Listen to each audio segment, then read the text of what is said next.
ناظرین کرام، آج میں انتہائی حساس موضوع کے ساتھ آپ کی خدمت میں آیا ہوں، یہ بات ڈسکس کرنے کے لیے کہ جب اللہ تعالیٰ انسان کو دنیا میں صحت دے کے بھیجتا ہے اور یہ صحت کی قدر نہیں کرتا اور بیمار ہو جاتا ہے تو بیماری میں اپنا علاج معالجہ کرواتا ہے.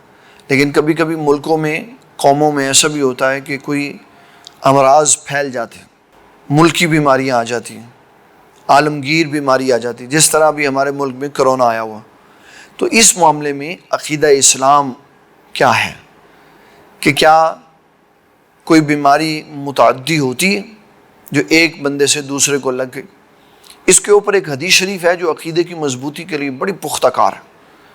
ایک بندہ نبی صلی اللہ تعالیٰ علیہ وسلم کی بارگاہ میں عرض کرتا ہے، حضور میرے کافی سارے اونٹ ہیں اور ان اونٹوں میں ایک اونٹ ایسا ہے جو بیمار ہو جاتا ہے، اب اس کی وجہ سے دوسروں کو بیماری لگتی ہے، تو اس کا میں حل کیا کروں؟ اس سے دوسرے اونٹوں کو کیسے بچاؤں؟ تو نبی صلی اللہ تعالیٰ علیہ وسلم نے اس کو عقیدہ سمجھایا. آپ نے فرمایا پہلے یہ بتاؤ کہ اس ایک اونٹ کو کس سے بیماری لگی؟ حالانکہ سارے ہی اونٹ صحیح تھے، ایک اونٹ بیمار ہوا تو اس کو کس سے بیماری لگی؟ تو یہ عقیدہ سمجھایا کہ جب کوئی بیمار ہوتا ہے تو اس کی تقدیر میں لکھا ہوتا ہے، اللہ اس کو بیمار کرتا ہے. اب اس کی بیماری متعدی نہیں ہوتی کہ وہ دوسرے تک پھیل جائے. حضور صلی اللہ تعالیٰ علیہ وسلم نے احتیاط ضرور بتائی لیکن عقیدے کی پختگی بھی بتائی کہ یہ نہ سمجھ بیٹھنا کہ یہ بیمار ہوا اب میں اس کے قریب جاؤں گا تو اس کی بیماری مجھے لگ جائے گی. اس طرح تو دنیا کو کوئی بھی بیمار ایسا نہیں ہے جس کی خدمت کی جا سکے. لوگ اس ڈر اور خوف سے پیچھے ہٹ جائیں گے. آپ نے دیکھا کہ کرونا میں لوگوں نے، لاکھوں بندوں نے ایک دوسرے کی خدمتیں کی اور کرونا کے بیمار آدمی کا اتنا خیال رکھا، ان کو کھانے کھلائے، ان کو میڈیسنز کھلائیں، ان کے بستروں کو صاف کیا تاکہ یہ صحت مند ہو.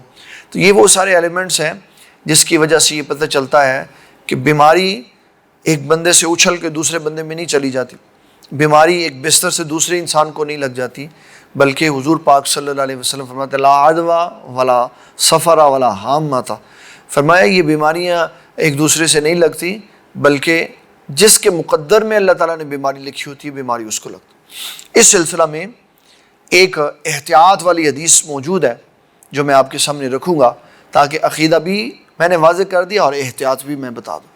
حضرت سیدنا عمر بن خطاب رضی اللہ تعالیٰ عنہ شام کے سفر پر جانے کے لیے تیاری کر رہے تھے تو کسی نے آپ کو بتایا کہ شام میں طاعون کی بیماری پھیلی ہوئی. تو حضرت سیدنا عمر بن خطاب رضی اللہ تعالیٰ عنہ نے جانے کا ارادہ ترک فرما دیا. لوگوں نے کہا اس کی کیا حکمت ہے؟ تو آپ نے فرمایا حدیث پاک صلی اللہ علیہ وسلم ہے، نبی صلی اللہ تعالیٰ علیہ وسلم فرماتے ہیں جہاں طاعون پھیل جائے، جو موجود ہیں، جو وہاں موجود ہیں وہ اپنے علاقے سے نکل کے دوسری جگہ نہ جائیں، اور جو باہر والا ہے اس کو اس علاقے میں آنے کی اجازت نہیں ہے. یہ احتیاط ہے. جو بیچ والے ہیں وہ اپنے عقیدے کی سلامتی کے ساتھ وہی رہیں کہ بیماریاں متعدی نہیں ہوتی. طاعون اگر کسی کو ہو گیا اس کی خدمت کریں، اس کی خیر و عافیت معلوم کریں، اس کے بیمار ہونے پر اس کی بیمار پرسی کریں. اس میں اللہ تبارک و تعالیٰ ڈھیروں اجر اور نعمت عطا فرمائے گا. اور یہ بھی سمجھا دیا اس حدیث میں کہ احتیاط بھی ضروری ہے. اگر کوئی کہیں دوسرے علاقے میں بیمار ہے، آپ اس کی عیادت کے لیے جانا چاہتے ہیں، اس علاقے میں جانا چاہتے ہیں تو نہ جائیں. آپ کے اس کام پر کہ آپ وہاں نہیں جا رہے، نبی صلی اللہ علیہ وسلم کی حدیث مبارک پر عمل ہو جائے. اللہ تعالیٰ ہمیں لمبی زندگی عطا فرمائے اور صحت تندرستی کے ساتھ دنیا میں رہنا عطا فرمائے.